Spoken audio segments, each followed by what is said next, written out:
ನಮಸ್ಕಾರ. ನಾನು ವಿ ಮನೋಹರ್, ಸಂಗೀತ ನಿರ್ದೇಶಕ. ಕನ್ನಡ ಟೈಮ್ಸ್ ಅನ್ನೋ ಒಂದು ಅಂತರ್ಜಾಲ ಪತ್ರಿಕೆ ಪ್ರಾರಂಭ ಆಗಿದೆ.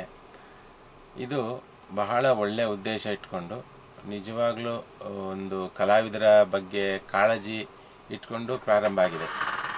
ಇದರಲ್ಲಿ ನಾವು ಬೇರೆ ಕೆಲವು ಸಲ ಏನಾಗುತ್ತೆ ಅಂದರೆ, ಕಲಾವಿದನ ವೈಯಕ್ತಿಕ ವಿಚಾರ ಇರ್ಬೋದು, ಆಮೇಲೆ ಒಂದು ರೀತಿಯ ಹಲ್ಲೆ ನಡೆಸುವಂತಹ ಪತ್ರಿಕೋದ್ಯಮವು, ನಾವು ಪತ್ರಿಕೋದ್ಯಮ ಆಗಲಿ ಮಾಧ್ಯಮ ಆಗಲಿ, ಯಾವುದೋ ಒಬ್ಬ ಕಲಾವಿದನ ವ್ಯಕ್ತಿಗತ ವಿಚಾರವನ್ನು ಇನ್ನೂ ಏನೂ ತೀರ್ಮಾನ ಆಗೋ ಮುಂಚೆ ಇವರೇ ಒಂದು ನಿರ್ಧಾರ ತಗೊಂಡು ಹಲ್ಲೆ ಮಾಡುವಂಥ ಮಟ್ಟಕ್ಕೆ ನಾವು ಹೋಗ್ತಾ ಇದ್ದೀವಿ. ಅಂದರೆ ಈ ಇದು ಬ್ರೇಕಿಂಗ್ ನ್ಯೂಸು ಅಂತ ಅನ್ನೋದಕ್ಕೋಸ್ಕರ ಮತ್ತು ಒಂದು ಪೈಪೋಟಿ, ಒಂದು ಮಾಧ್ಯಮಕ್ಕೂ ಇನ್ನೊಂದು ಮಾಧ್ಯಮಕ್ಕೂ ನಡುವೆ ಪೈಪೋಟಿ.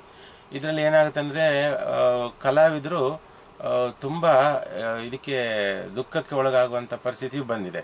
ಹಾಗೆಯೇ ಇನ್ನು ಕೆಲವು ವಿಚಾರವಾಗಿ ಇವರು ಇನ್ನು ಇಲ್ವೇನೋ ಅನ್ನೋ ಒಂದು ರೀತಿಯಲ್ಲೂ ಕೆಲವು ಬರವಣಿಗೆಗಳು ನಾವು ನೋಡ್ತೀವಿ.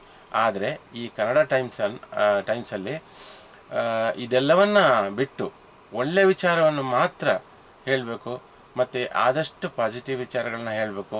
ಆದಷ್ಟು ಅಲ್ಲ, ಬರೀ ಪಾಸಿಟಿವ್ ವಿಚಾರಗಳನ್ನ ಹೇಳಬೇಕು, ಮತ್ತು ಎಷ್ಟು ಸಾಧ್ಯವೋ ಅಷ್ಟು ಕಲಾವಿದರಿಗೆ ಪ್ರೋತ್ಸಾಹ ಕೊಡಬೇಕು ಅನ್ನೋ ಒಂದು ಒಳ್ಳೆಯ ಉದ್ದೇಶ ಇಟ್ಕೊಂಡು ಕನ್ನಡ ಟೈಮ್ಸನ್ನು ಚಿನ್ಮಯ್ಯವರು ಪ್ರಾರಂಭಿಸ್ತಾ ಇದ್ದಾರೆ. ಅವರಿಗೆಲ್ಲ ನಾವೆಲ್ಲ ಸೇರಿ ಇಂಥ ಒಂದು ಒಳ್ಳೆಯ ಮನಸ್ಸಿನಿಂದ ಪ್ರಾರಂಭ ಮಾಡೋದ್ರಿಂದ ಅವರಿಗೆ ಖಂಡಿತ ನಾವೆಲ್ಲ ಶುಭ ಕೋರೋಣ. ಒಳ್ಳೆಯದಾಗಲಿ. ಕನ್ನಡ ಟೈಮ್ಸನ್ನು ಎಲ್ಲರೂ ನೋಡುವಂತಾಗಲಿ.